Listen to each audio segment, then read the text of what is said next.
Արնո Բաբաջանյանի որդին Արա Բաբաջանյանը պատրաստվում է դատի տալ ադրբեջանցի մի երգչի։ Պատահաբար իմացել է, որ երիտասարդ կատարողը գողացել է հոր ստեղծագործություններից մեկը, խախտելով հեղինակային իրավունքի բոլոր նորմերը, առանց թույլտվության ձայնագրել ու տարածել է այն։ Խոսքը հանրահայտ «Սվայդբա» երգի մասին է։ Երբեք չեմ լսել, որ այսպես երգիչ կա։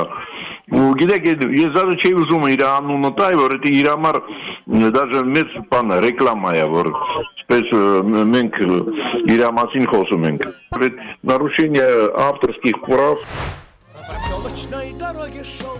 Կատարումը YouTube-ում և տարբեր սոցիալական հարթակներում բավականին տարածում է գտել։ Կրտսեր Բաբաջանյանը բոլոր նյութերը հավաքել ու փոխանցել է փաստաբանին։ Ադրբեջանցի կատարողը երգի բառերի հեղինակի անունը չի փոխել, իսկ երաժշտությունը մեր այսպես կոչված խաղաղասեր հարևանները վերագրում են Բաքվի բանահյուսությանը։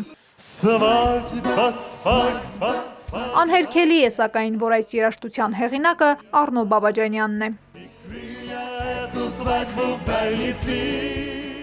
Մինչև հայցը դատարան կմտնի, Արա Բաբաջանյանը ուշադրություն է հրավիրում մեկ այլ ոչ պակաս կարևոր հանգամանքի վրա։ Տարբեր երկրներում կազմակերպվող ադրբեջանցի երգիչ Մուսլիմ Մագոմաևի համերգների ժամանակ հոր Արնո Բաբաջանյանի անունն ընդհանրապես չի հիշատակվում։ Այնինչ խորհրդային տարիներին Մագոմաևը հայտնի դարձավ հենց Բաբաջանյանի շնորհիվ։ Այդ ոնց որ պոլիտիկա լինի, պոլիտիկա այդ երգիրի, որ ուզում է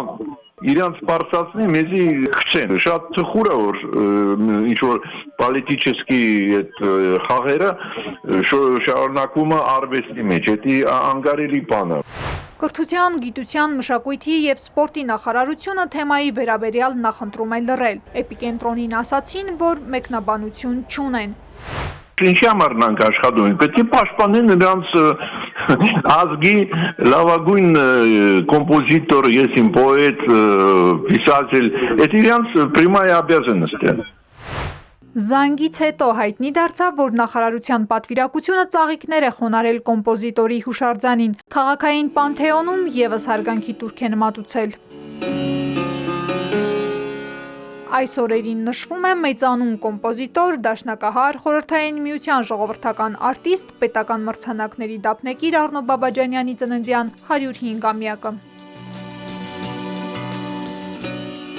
Արփի Ռափյան, Էպիկենտրոնի համար։